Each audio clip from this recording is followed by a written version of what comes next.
na mga verso ng mga Moses. Ito ay kung saan sinabihan ng Diyos Ezekiel na siya ay magiging bantay, guard, watchman, ay sabihin, sa English ay tinawag nito ay watchman.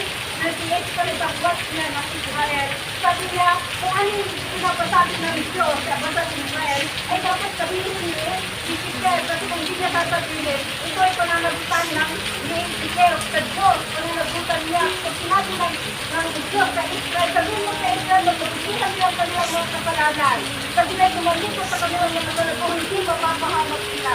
Kung ngayon ang sasabihin ng Diyos, dapat sabihin ni Ezekiel, kung hindi niya sasabihin, at hindi tumalikot ang mga Israel sa kanilang mga kasalanan, mapapahamak sila at Ezekiel, ang Ezekiel ay pananagutan niya iyon sa Diyos, hindi niya pinalalahanan ang bansa ng Israel.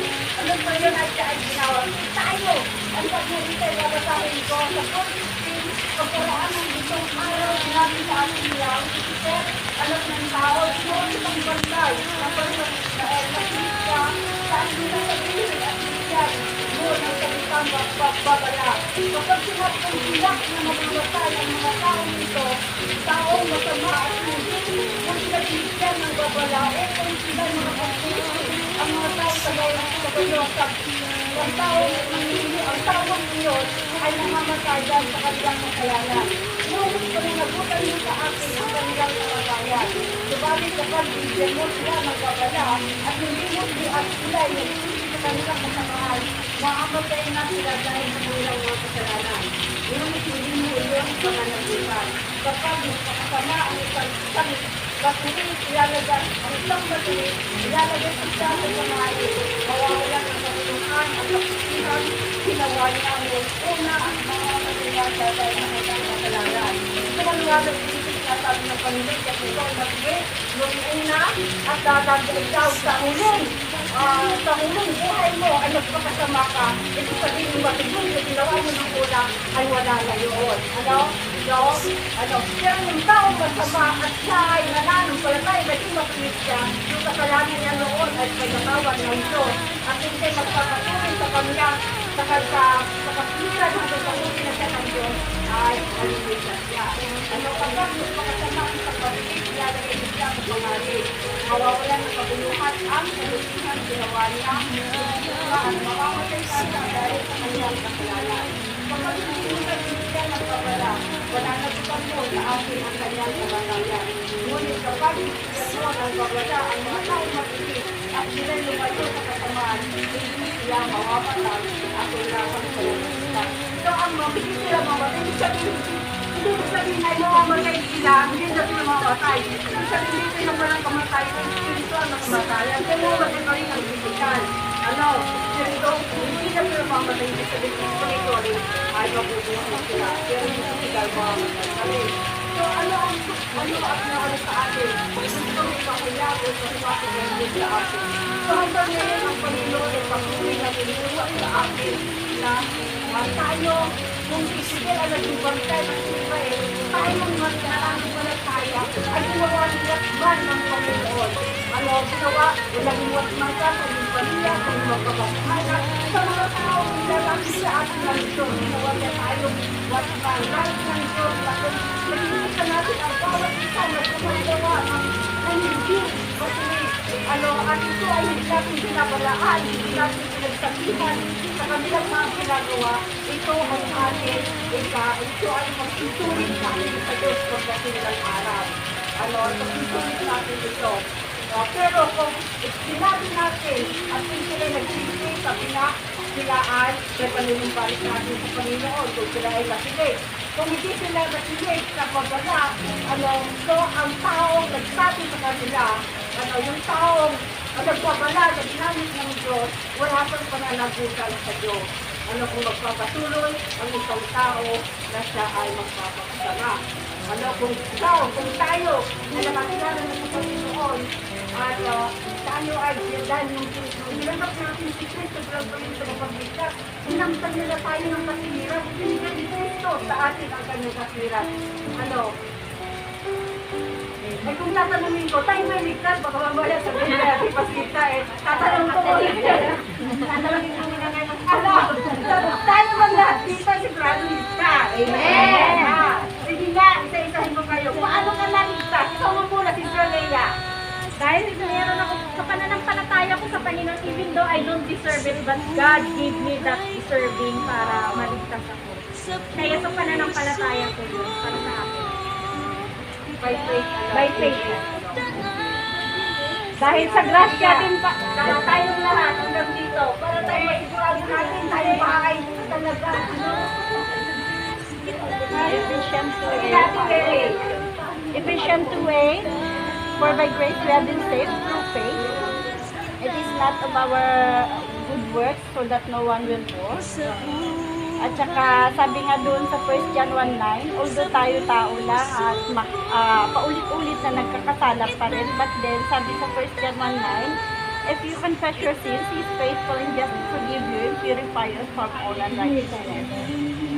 So, sa pamamagitan doon, sa pagtanggap natin sa Panginoon bilang Diyos at sarili natin tagapagligtas, binigyan niya tayo ng karapatang maging anak niya. So, dahil sa akin pananampalataya, I know na sa pagtanggap ko sa Panginoon ay maliligtas ako.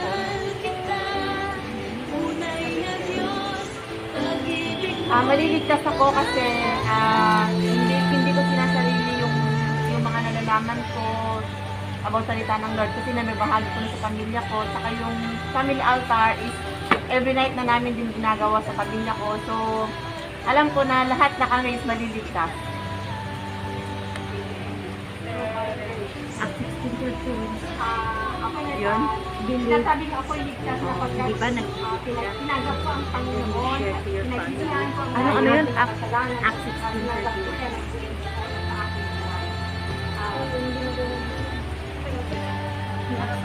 Kailangan ba tayo ng anak? So, hey, I can do it. Ay, ang power of the Lord is Jesus Christ na ay kahit nabayaran ng ating mga kasalanan at sinanap ko rin ng tagapagligtas o Christ. So, at medyo matatawa sila pag sinasabi natin, sigurado tayo ligtas at pupunta ng langit. Kasi sila hindi sila sigurado. Because Yan, hindi ang nagmamahal sa Panginoon kahit umuulan. Ayan. Kaya nga tayo ginawang pantay. Nagwawali We are pa rin. watchmen of Yes, God. That's amen. why, para malaman nila ang salita ng Diyos because the word of God is light. It will lighten their darkness mind. It will lighten their heart. Sa katotohanan ng salita ng Diyos, dito nila malalaman na dito nila makikita at madadama ang pangangailangan nila kay Kristo ng Panginoon at tagapagligtas. Sa ating mga pamilya, huwag tayo maging kampante na tayo ligtas na.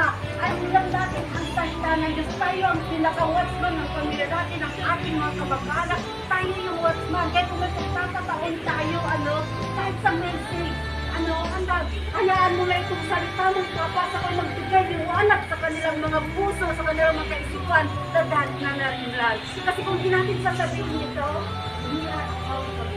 Ipagsusulit natin sa Panginoon ang mga ito. At papayag ba tayo ng ating mga pamilya at mga anak ay hiwalay tayo sa kanila? Tayo ay amen. nagre-rest na sa presensya ng Lord. Sila naman ay walang hanggang naghihirap sa impyerno. Diba?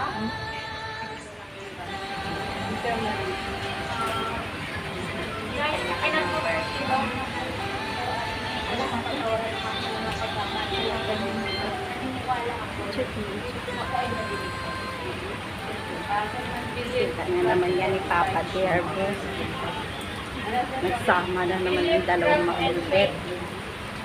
Mga pasaway na luto. Bake tayo na mayate. Saan na naman? Umuulan, saan may umuulan. Saka mag-bake ka dyan. Mga anak ng Diyos yan, no? Mga anak ng Diyos. Siyempre, faith and accepting Jesus Christ as Lord and personal Savior. Pasaway. Lahat ng consider.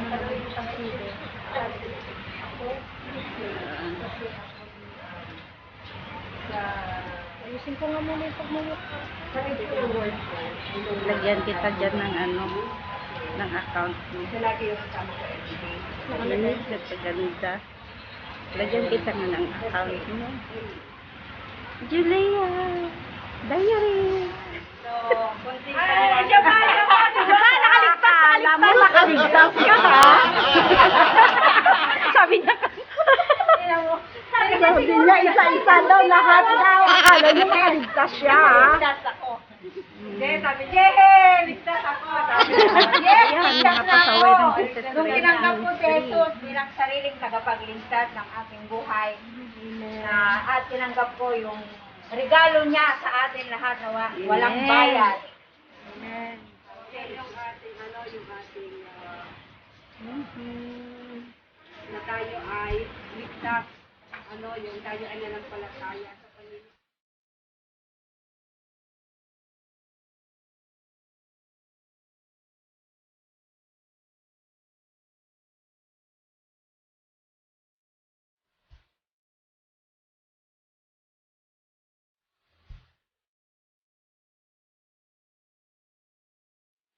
Sila ay makikinig, sila ay magkakaroon ng buhay. Kung hindi sila makikinig sa paalala, sila ay mamamatay sa kanilang mga kasalanan at hindi sa Panginoon. Ito yung hindi sa atin. Pero ang hindi natin, pagsasabi, ilahiyag ang salita ng Diyos, ay sa ating mga mahal sa buhay, sa ating mga kamag-anak, ako sa Mindoro, nakarating lang ako ng Mindoro. Meron akong pamangkin, yung kasama namin dito si Lely. Ang pinag-dito ako kinananan. Speaker ko, ha? Hindi ko papag-pray lang kami. Nakapagbahagi ako ng salita.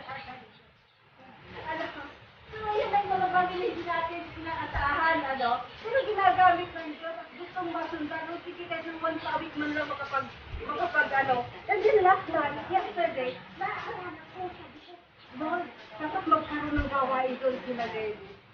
Parang hindi ko alam kung boses ko yung naririnig ko o boses ng Lord, Pero pinag-pray ko, if you want me to go there, Lord, I believe it will be.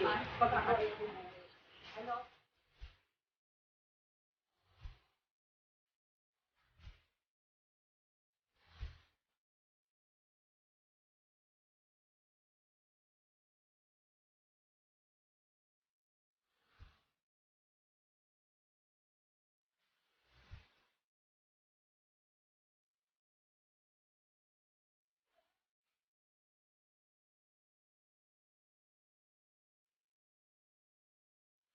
Oo.